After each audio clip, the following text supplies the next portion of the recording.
ঘোর অন্ধকারে। চারিদিকে শুধু হাহাকার, হিংসা, বিদ্বেষ, প্রতিশোধ, স্পৃহা। প্রত্যেকের মুখে এমন একজন মানুষের আবির্ভাবের ইচ্ছা, যিনি শুধু এই অন্ধকারে পৃথিবীকে আলোই দেবে না, দেবে পরিত্রাণও। এমনই অবস্থায় জন্ম নেন এক মানব শিশু। তিনি শুধু শিশু নন, তিনি মানব ত্রাতা। যীশু খ্রিস্টের জন্ম এইভাবে হইয়াছিল। তাহার মাতা মরিয়ম যোসেফের প্রতি বাগদত্তা হইলে তাহাদের সহবাসের পূর্বে জানা গেল তাহার গর্ভ হইয়াছে পবিত্র আত্মা হইতে। আর তাহার স্বামী যোসেফ ধার্মিক হয় ও তাহাকে সাধারণের কাছে নিন্দার পাত্র করিতে ইচ্ছা না করাতে গোপন ত্যাগ করে আর মানুষ করিলেন। তিনি এই সকল ভাবিতেছেন, এমন সময় প্রভুর দূত স্বপ্নে তাহাকে দর্শন দিয়া কহিলেন, যোসেফ, দাউদ সন্তান, তোমার স্ত্রী মরিয়মকে গ্রহণ করিতে ভয় করিও না, কেননা তাহার গর্ভে যাহা জন্মিয়েছে তাহা পবিত্র আত্মা হইতে হইয়াছে। আর তিনি পুত্র প্রসব করিবেন এবং তুমি তাহার নাম যীশু অর্থাৎ ত্রাণকর্তা রাখিবে।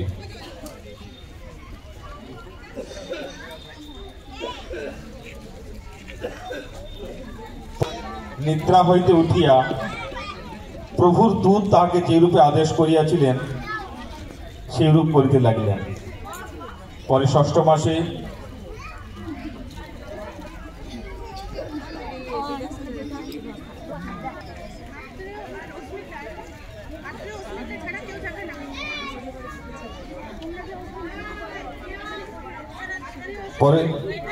মাসে গ্যাব্রিয়েল দূত ঈশ্বরের নিকট হইতে গালিল দেশের নাসরাত নগরে একটি কুমারী নিকট প্রেরিত হইলেন। তিনি দাউদ কুলের যোসেফ নামে পুরুষের প্রতি বাগদত্তা হইয়াছিলেন। সেই কুমারীর নাম মরিয়ম।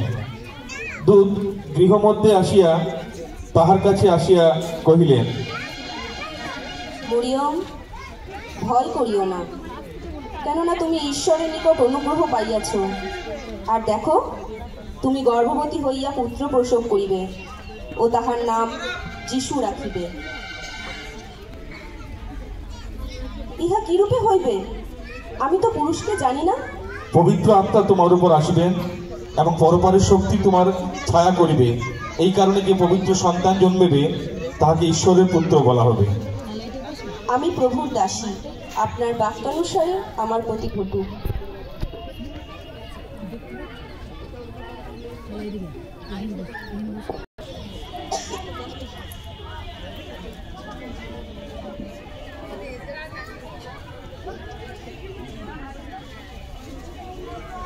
ক্লান্ত পথিকে সান্ত্বনা দিতে পান্থশালা হে তুমি, শত পথিকে ভালোবাসা দিয়ে তুমি যে পূর্ণ ভূমি। এখানে একটু জায়গা হবে? না না, এখানে কোনো জায়গা নেই।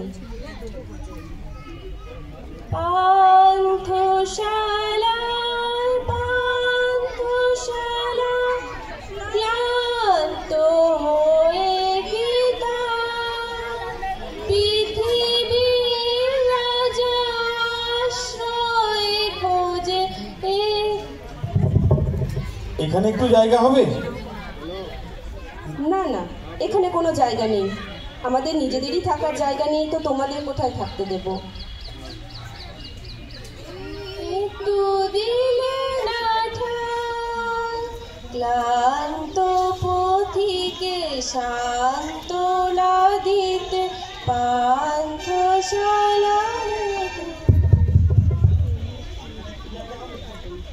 এখানে একটু জায়গা হবে? না না, এখানে কোনো জায়গা নেই। তবে একটা গোয়াল ঘর আছে, সেখানে যদি থাকতে পারো তাহলে ঠিক আছে। হ্যাঁ হ্যাঁ হ্যাঁ, ওটাই যথেষ্ট। তাহলে আসুন।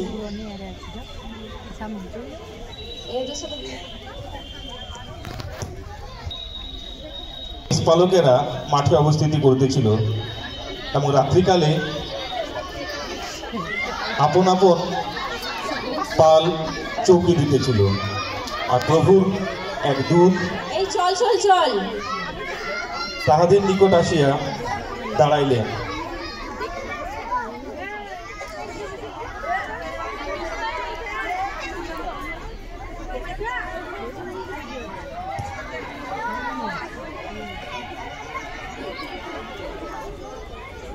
প্রভুর প্রতাপ তাহাদের চারিদিকে দীপ্যমান হইল, তাহাতে তারা অতিশয় ভীত হইল। তখন দূত তাহাদিগকে কহিলেন, ভয় করিও না, কেননা দেখো আমি তোমাদিগকে মহা আনন্দের সুসমাচার জানাইতেছি। কারণ অদ্য দাউদের নগরে তোমাদের জন্য ত্রাণকর্তা জন্মিয়াছেন, তিনি খ্রিস্ট প্রভু। আর তোমাদের জন্য ইহাই চিহ্ন, তোমরা দেখিতে পাইবে একটি শিশু কাপড়ে জড়ানো ও জাবপাত্রে শোয়ানো রহিয়াছে। পরে হঠাৎ স্বর্গীয় বাহিনীর এক বৃহৎ দল ওই দূতের সঙ্গী হইয়া ঈশ্বরের স্তব্ধ গান করিতে করিতে কহিল লাগিলেন,